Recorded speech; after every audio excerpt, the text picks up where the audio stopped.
Hola, buenas. En el día de hoy estaremos hablando sobre algunas de las precauciones que debemos tomar cuando utilizamos los medidores digitales, cuando utilizamos los termómetros, cuando utilizamos el microscopio y cuando estamos tomando el pH de una sustancia. Con este medidor también hay que tomar ciertas precauciones. Bien, estaremos señalando los componentes eléctricos expuestos y explicar las precauciones de seguridad para evitar descargas eléctricas. Siempre que estemos en el laboratorio o antes incluso de la clase práctica, cuando estemos dando electricidad, vamos a explicar a los estudiantes que para evitar estas descargas eléctricas, las partes metálicas de los medidores no se deben de tocar. Esto va a tocar solamente las sustancias que hay que medir, pero siempre tener esta precaución, porque pues quizás estemos trabajando con muy poco voltaje de corriente y sea muy poco, pero ¿qué pasaría si estemos trabajando con más voltaje de corriente? Pues siempre es importante esta precaución. Vamos a mostrar a los estudiantes los botones de encendido, así como la selección del modo y la calibración. Vamos a explicar cómo introducir las muestras y leer las pantallas de estos medidores. Y algunos de estos medidores digitales proporcionan valores numéricos claros como el pH y la conductividad de la electricidad. Entonces, todo esto es muy importante en la clase, pero siempre antes de la práctica, que ellos sepan exactamente que si no hacen las cosas correctamente y tocan estas partes eléctricas en los medidores, pues se van a llevar un electroshock en sus manitos. Aquí podemos ver este multímetro digital que tenemos. No tengo uno ahora mismo en mis manos para enseñarles, pero afortunadamente tenemos fotos. Pues pueden observar que tienen este botón del centro tiene diferentes símbolos de que cuando estamos midiendo el voltaje, cuando estamos midiendo una prueba de continuidad de electricidad, estamos midiendo temperatura, estamos midiendo la frecuencia. Pues todo esto hay que enseñárselo. Aquí en la parte metálica, si pueden observar, en la parte metálica del parte del multímetro, esta es la parte que va a tocar el cable, que va a tocar la sustancia que va a ser introducida en el agua y pues normalmente, bueno, es la parte que no se toca porque lo demás tiene una cubierta de plástico que sirve para que nos proteja como tal.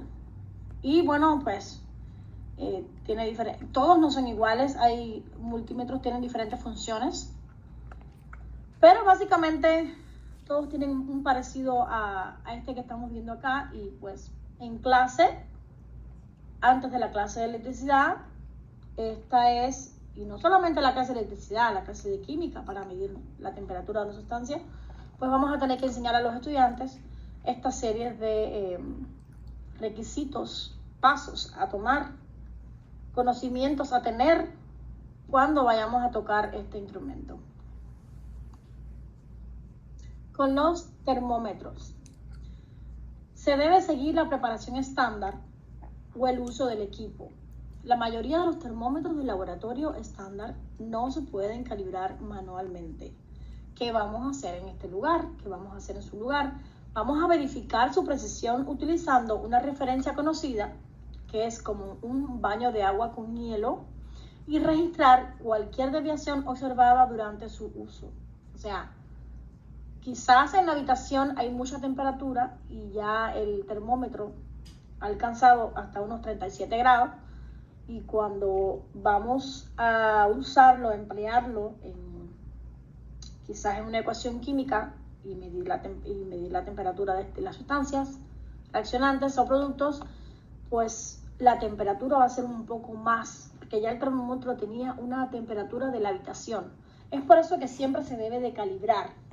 Y pues algo bien fácil, asequible para todos, tanto no solamente en el laboratorio de ciencias naturales, en las cocinas de las escuelas, donde se hornean antes de probar el termómetro, se debe de poner en un vaso con agua y hielo y calibrarlo a 0 para que dé la temperatura correcta del alimento. Y en este caso vamos a hacer lo mismo, pero con las sustancias químicas. Para este paso, vamos a colocar la sonda del termómetro en un baño de agua con hielo. Vamos a ajustar la escala del termómetro, si es posible leer de 0, que serían los 32 grados Fahrenheit o 0,32 grados Fahrenheit en este punto. Y alternativamente anote cualquier desviación del valor esperado de 0 para su corrección. O sea, vamos a suponer que hay una desviación, pues hay que tomar nota de esto. Vamos a hacer un experimento breve. Imaginemos que acá tengo un vaso con agua fría y que tuviese hielo. Ahora mismo no tengo hielo, pero este es mi vaso de agua. Y que cuando voy a tomar la temperatura, mi termómetro está marcando unos 35 grados. Entonces, ¿qué va a pasar? Que yo debo de calibrar mi termómetro. Al introducir mi termómetro en el agua fría, por supuesto, mi termómetro va a bajar la temperatura y va a quedar a 0. O sea, no tengo temperatura. ¿Ven? Entonces, el estudiante podemos hacer estos experimentos antes en la clase para que el estudiante note y vea que antes de medir mi termómetro está midiendo unos 35, 37 grados. Y yo no puedo empezar a hacer mi experimento y medir la temperatura de mi sustancia con esto. ¿Cuál es la acción que debemos de tomar? Vamos a introducir el termómetro en mi vaso con agua, un hielo, y por supuesto vamos a medir nuestra temperatura. Tenemos acá 0 grados. Eso es lo que es llevar el termómetro a su calibración. También les he traído en forma de imagen cómo sería el ajuste de este termómetro. Vamos a llenar el vaso, como les decíamos, con hielo. Le vamos a poner un poco de agua. Vamos a introducir el termómetro. En este caso, estos termómetros, este ejemplo que tengo acá, este termómetro tiene una manecita que me va a ajustar al 0. Entonces, bueno, en este caso de este termómetro, una vez que ya haya llegado a 0, vamos a hacer que esta manecilla se detenga en el 0. Y pues, de ser necesario, ajustar girando la carátula de este termómetro y llevarlo, por supuesto, a 0. Y luego limpiarlo, desinfectarlo y usarlo. Este termómetro se me parece mucho a los termómetros que tenemos de la cocina que se introducen en las carnes. Hay infinidades de termómetros, pero el proceso básicamente va a ser el mismo. Incluso hay termómetros ya muy avanzados, digitales, en el caso de emplearlos en la cocina, donde igual vamos a hacer el mismo proceso del agua con el hielo y donde voy a ver la temperatura, la voy a ver, por ejemplo, si es en el teléfono, si está en digital, ahí voy a ver la temperatura del termómetro. Pero el hecho es de que siempre hay que hacerlo, hay que calibrar el termómetro, hay que hacer este procedimiento antes de emplearlo para una reacción química, ver la temperatura de algún experimento. En fin, una calibración adecuada previene errores sistemáticos en la medición de la temperatura. Vamos a ver en el caso del microscopio. Es importante montar y enfocar correctamente la preparación en el portaobjetos para permitir una observación detallada y precisa. Y tenemos un procedimiento a seguir. Vamos a colocar la muestra, que en este caso va a ser una sección de tejido o un microorganismo, parte de una planta, una célula, y vamos a colocar un cubreobjeto, que es una lámina más pequeña de vidrio y más fina, para proteger la muestra. Ajuste los mandos de enfoques macrométrico y micrométrico en el microscopio para lograr una imagen nítida. Vamos a utilizar el portaobjeto y el cubreobjetos limpios. Vamos a evitar que queden burbujas de aire atrapadas en el portaobjeto y el cubreobjeto. Y vamos a manipular el portaobjeto con cuidado para evitar daños. En el caso del microscopio, viene siendo como calibrar nuestro termómetro. ¿Cuál sería este paso importante en el microscopio? Es que mi muestra no quede con burbujas. Entonces voy a tener, aquí el ejemplo es que voy a tener, lo voy a hacer en grandes porque en el microscopio se vería como más pequeño, pero lo voy a hacer en grande. Voy a tener mi